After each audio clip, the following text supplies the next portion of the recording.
Bueno, sin dudas, después de todo este relato, a propósito de cómo se toman algunas decisiones, cómo aparecieron cuentas que transmitían noticias fake, es interesante ver cómo se genera este proceso para luego poder relatarlo, conocerlo y ponerlo en foco con una decisión política importante que se ha tomado hoy, porque argumentando discrepancias profundas con la gestión sanitaria de la Organización Mundial de la Salud, la Argentina resolvió tomar la decisión de dejar de pertenecer a ella. Y si bien, por supuesto, esta decisión tiene que ser corroborada por una ley del Congreso de la Nación, lo que se espera por estas horas es que la Casa Rosada elabore un decreto avanzando con esta idea, pero ese decreto debe ser luego contemplado en el Congreso de la Nación. Vamos a darle más marco a esta cuestión, por eso esta noche, aquí en Noticias a las 20:30, invitamos al doctor Carlos Regazzoni para poder hablar de esta cuestión. ¿De qué implica en la práctica dejar la Organización Mundial? Hola, buenas noches, Carlos, ¿estamos por allí? Sí, ¿qué tal? Buenas noches, ¿cómo le va? Bueno, es un gusto saludarte y gracias por estar una vez más junto a nosotros. Bueno, quiero tener tu primera lectura en lo que implica dejar de pertenecer a la Organización Mundial de la Salud, porque vos además has manejado salud pública cuando estuviste al frente del PAMI, porque además sos un estudioso de este tema. ¿Qué implica esta cuestión?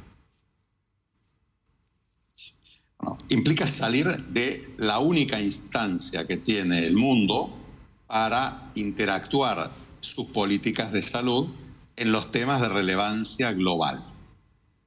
¿Qué significa esto? El mundo tiene hoy en día muchísimos problemas de salud que exceden las capacidades de cada país individual para ser resueltos.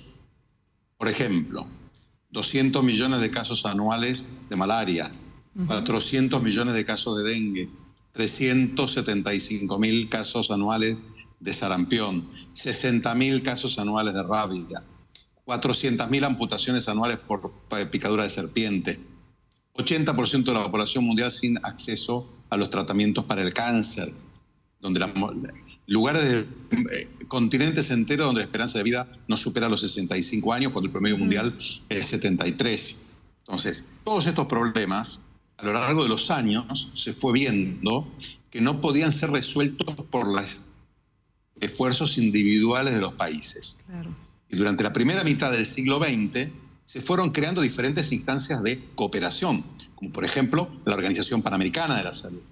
Se creó una Organización Panafricana de la Salud, varias organizaciones en Europa, en Asia, pero todos esos eran soluciones parciales y que encontraban muchísimos obstáculos, habida cuenta que cuando se crea la Organización Mundial de la Salud, que fue en el año 1948, el mundo, en esos primeros 50 años del siglo XX, además de las dos catástrofes de las dos guerras mundiales, que habían costado más de 120 millones de vidas, había tenido 500 millones de muertes por viruela.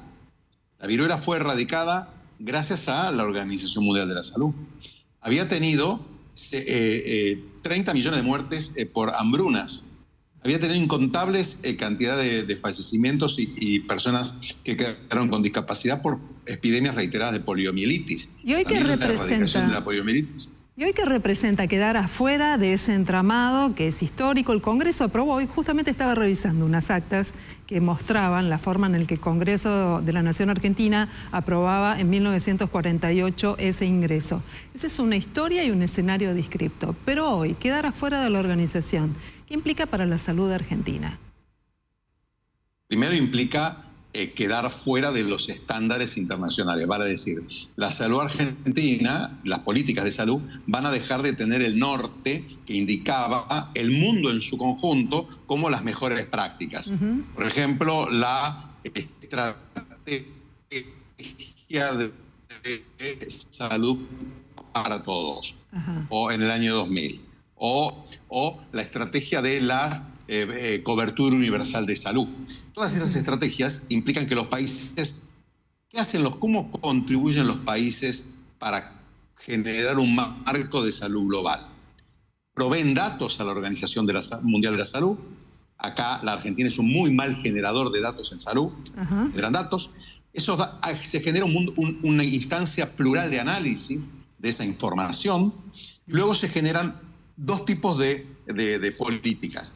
Recomendaciones políticas con asistencia técnica. Ajá. Y después se generan también políticas efectivas. Por ejemplo, hasta hace 20 años, una de las principales causas de mortalidad infantil era la diarrea infantil. Sí. La erradicación, el descenso de la mortalidad por diarrea infantil, que era una enfermedad casi privativa en los países pobres, se hizo gracias a las sales de rehidratación oral de la OMS y toda la política que se hizo para controlar el consumo de agua en lugares donde hay agua potable. Ahora, y el tratamiento agudo de las diarreas. Doctor, cólera. Hoy nos encontramos con la decisión de la Casa Rosada, del Gobierno Nacional, de quedar fuera de la Organización Mundial, pero con una cuestión muy particular, con una crítica muy dura, en la que de alguna forma para justificar esa decisión se recurrieron a publicaciones en las redes sociales, retweets, expansión de alguna viralización, textos de diarios que anunciaban una cuestión y en realidad cuando íbamos a buscar el artículo esos textos no existían. Una cuestión muy, muy particular. ¿Por qué cuestionar la política durante la pandemia cuando, por ejemplo, el propio presidente decía esto que vamos a compartir?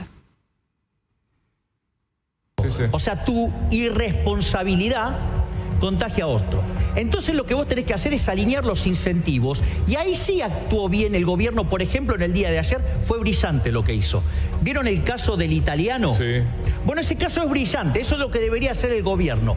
Mostrarle que aquellos irresponsables que enferman al resto o ponen en riesgo al resto, que les va a caer con toda la fuerza el Código Penal, esté infectado y tenga problemas o venga de una zona de riesgo y debería estar haciendo cuarentena y no lo hace, le va a caer el Código Penal encima con toda la fuerza. Entonces, ¿qué va a hacer? Y se va a cuidar. Bueno, este momento, ¿no?, donde el presidente de la Nación, con toda esta declaración, evidentemente respaldaba la política que se sostenía en ese momento. Y hoy esta decisión. Además de un hombre de la salud, sos un hombre de la política. ¿Qué mirada tenés entonces a partir de este cambio tan drástico? Claro, el problema es que el manejo de la pandemia durante la presidencia de Fernández en la Argentina estuvo empañado u opacado severamente por un error técnico y por un error ético. El error ético fue el vacunatorio VIP y las fiestas en Olivos. Eso es inexculpable. Y eso entonces quita cualquier crédito que se pudiera haber ganado por cualquier otra medida que se hubiera hecho. Porque no es una falta menor. Estaba el país encerrado para proteger justamente la salud de todos los argentinos y la cabeza del país hacia vacunatorio VIP. Ahora bien, el segundo fue un error técnico, que es no haber entendido que la Argentina tenía que multiplicar por 10 su cantidad de testeos. Uruguay, gracias a la política de testeos, tuvo una mortalidad mucho más baja que la Argentina y tuvo menos necesidad de políticas de aislamiento. Si Argentina hubiera hecho testeos, probablemente la realidad hubiera sido otra. Dicho esto, lo que no podemos banalizar fue la gravedad de la pandemia. La gravedad de la pandemia, la pandemia de COVID, que venía amenazando hacía 20 años, y los médicos estábamos en alerta de esto porque ya había habido varios brotes y demás, iba a causar, potencialmente causaría 200 millones de muertos. Causó 20 millones de muertos, y esto fue gracias a la política de coordinación global, con los viajes, con las políticas de aislamiento, pero especialmente con las vacunas. Sin la OMS hubiese sido muy difícil que hubiéramos tenido casi 6 o 7 vacunas efectivas y que en tiempo récord de 2 años se hayan dado 6.500 millones de dosis. Prácticamente es uno de los medicamentos que más se usó en la historia de la farmacología, la vacuna contra el COVID. Eso fue gracias a este esfuerzo colaborativo de los países. Porque la OMS no es un ente aislado, es un ente que en definitiva responde a los intereses de su comité ejecutivo, que son 37 países, y después de todos los países miembros de la ONU, que son 190 o 192. Por supuesto que hay cosas para cambiar. Hipoteticemos que estamos en contra de las políticas woke. Yo en lo personal estoy en contra. Pero las políticas, esa agenda poblacional, primero, no fue exclusiva de la OMS. también la sostuvo el Banco Mundial. De hecho, se origina en el Banco Mundial, con la figura de Robert McNamara, que cuando fue, después de haber sido secretario de Salud de Seguridad de Kennedy, fue presidente del Banco Mundial. Y perdonen. Y él no hay problema, doctor. Todo este complejo de políticas que hoy en día alguno puede molestarle, fueron impulsadas por los países que estaban de acuerdo con ellas y que las promovían. Existieron informes que decían que en América Latina la solución era que las familias tuvieran menos hijos. Doctor. Entonces, el problema es muy complejo, sí. Jorge Elías lo saluda. Está hablando de países. ¿Qué tal? Mucho gusto. Encantado. Está hablando de países. Estados Unidos tiene el NIH, el Instituto Nacional de Salud. Y me pregunto, ¿Argentina está a la altura? No, Estados Unidos no puede irse de la OMS. Sería una pérdida inmensa para la Organización Mundial de la Salud y un desdecirse del propio Estados Unidos, que fue a instancias de quien se crea la OMS. Pero ya lo hizo durante el primer mandato de Trump. Pero yo creo que todo eso va a ser revisado, ¿entiende? Porque la salud, no puede haber un país que tiene muy buena salud y después un mar de gente que tiene muy mala salud. Y hoy en día, el 80% de la población mundial tiene mala salud.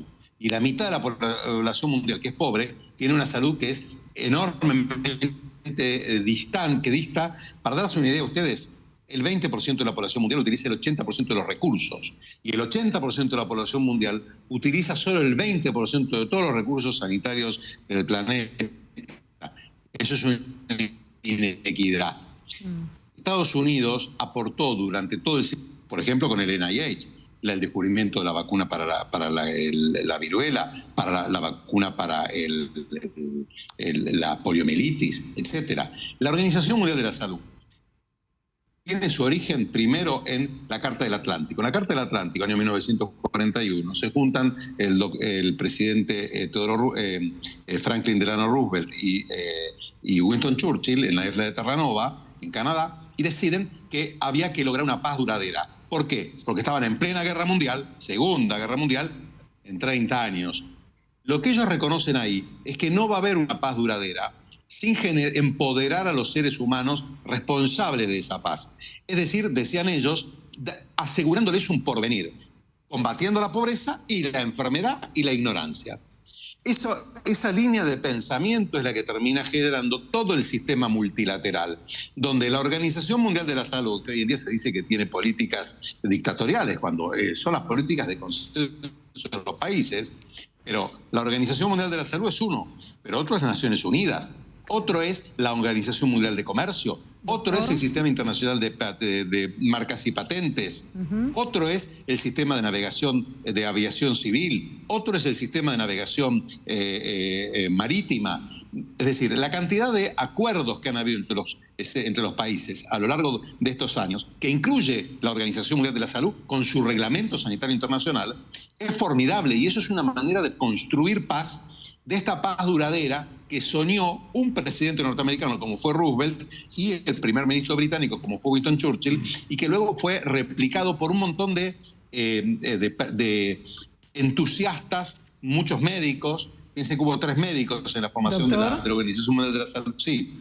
Quería agradecerle esta mirada que usted está teniendo, el enfoque político, lo que significa remontarnos a la historia, los objetivos que tuvieron en esa historia y lo que parece ser en este momento un proceso, una tendencia en la que algunos países como Estados Unidos, la Argentina y veremos si algún otro más o no, están resolviendo dejar estos organismos multilaterales que son tan importantes para el desarrollo de la vida, la preservación de la vida y la calidad de vida de todos los habitantes en el planeta. Vamos a ver si esto es una primera tendencia, si se detiene aquí o si se proyecta en el tiempo. Hoy le agradecemos mucho su mirada y seguramente estaremos hablando una vez más. Gracias y buenas noches.